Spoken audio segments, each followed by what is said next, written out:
మీ business ఏదైనా మీ ఊర్లో promotion చేయాలంటే అది సుమన్ టీవీతోనే సాధ్యం. ఇప్పుడే సంప్రదించండి.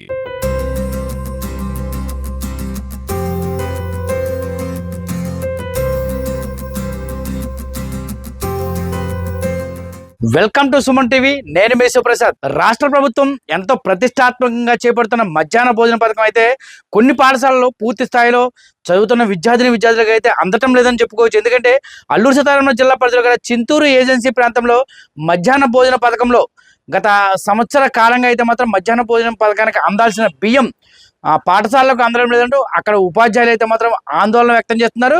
ఈ నేపథ్యంలో కోనవరం, విఆర్పురం, చింతూరు మండలాల్లో సుమారు 55 పాఠశాలలకు పైగా జీసీసీ నుండి మధ్యాహ్న భోజనానికి అందాల్సిన బియ్యం సంవత్సర కాలంగా సరఫరా అవడం లేదంటూ జీసీసీ ద్వారా ఈ పాఠశాలలో అయితే మాత్రం పాఠశాలకు బియ్యం అందినట్లు నమోదు చేశారు. కానీ ఆ బియ్యం అయితే మాత్రం పూర్తి స్థాయిలో సకాలంలో రాకపోవడంతో అయితే మాత్రం విద్యార్థులకు భోజన సదుపాయం అందించడంలో సమస్యలు ఏర్పడుతున్నాయంటూ ఆయా పాఠశాలకు చెందిన ఉపాధ్యాయులు అయితే ఆందోళన వ్యక్తం చేస్తున్నారు.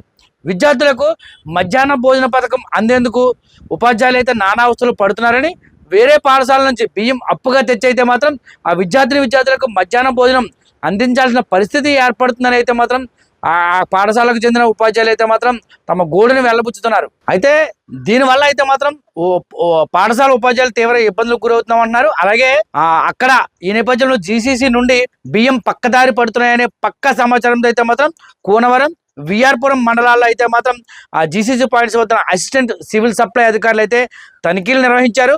సుమారుగా 2 మండలాల్లోని 5 జీసీసీ పాయింట్స్ వద్ద అయితే మాత్రం 7,40,00,000 రూపాయలు విలువ చేసి 1,735 క్వింటాల 63 కేజీల బియ్యం అయితే మాత్రం ఆ పక్కదారి పట్టాయని అయితే వారు గుర్తించారు. దీనిపై కేసు నమోదు చేసి దర్యాప్తు చేస్తున్నామని తెలిపారు. అలాగే జీసీసీ షాపులో జరుగుతున్న అవకతవకలపై అయితే మాత్రం రాష్ట్ర పౌర సరఫరా శాఖ మంత్రికి, అలాగే ఆంధ్రప్రదేశ్ రాష్ట్ర డిప్యూటీ సీఎం పవన్ కళ్యాణ్ గారికి అయితే మాత్రం ఇక్కడ జరుగుతున్న అవకతవకలపై అయితే మాత్రం పూర్తి స్థాయిలో నివేదిక అందజేస్తామని అయితే మాత్రం, అలాగే ఆయనకి ఫిర్యాదు చేయడం జరుగుతుందని ఆ చింతూరు మండల జనసేన పార్టీ అధ్యక్షులు అయితే మాత్రం మీడియాకు తెలిపారు.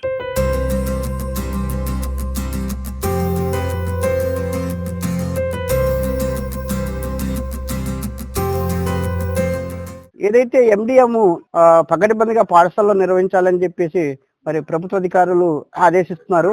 అందుకు అనుగుణంగా హెడ్ మాస్టర్లు ఈ రోజున ఎండిఎంకి ఎలాంటి ఇబ్బందులు లేకుండా ఉండాలని చెప్పేసి మరి ఎండిఎం రాకపోయినా సరే మరి పక్క స్కూల్ నుంచి కానీ లేదా డీలర్స్ నుంచి కానీ అప్పుకి తీసుకొని, లేదంటే హెచ్ఎంసీ కొనుక్కొని మరి పాఠశాలలో ఎండిఎం నిర్వహించవలసిన అవసరం అనేది వస్తుంది.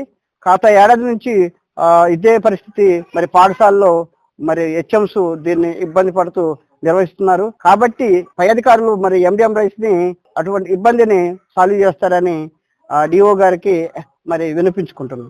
అయితే ఎండిఎం మరి మధ్యాహ్న భోజనం మరి పాఠశాలలో ఇబ్బంది కలగకూడదని చెప్పి మేమైతే మరి పక్క పాఠశాలలో కానీ డీలర్స్ దగ్గర నుంచి కానీ ఎండిఎం రైస్ ని అప్పుగా తీసుకొచ్చి, లేదంటే బయట కొనుక్కొని తీసుకొచ్చి మరి ఈ రోజున ఎండిఎం నిర్వహిస్తా ఉన్నాము.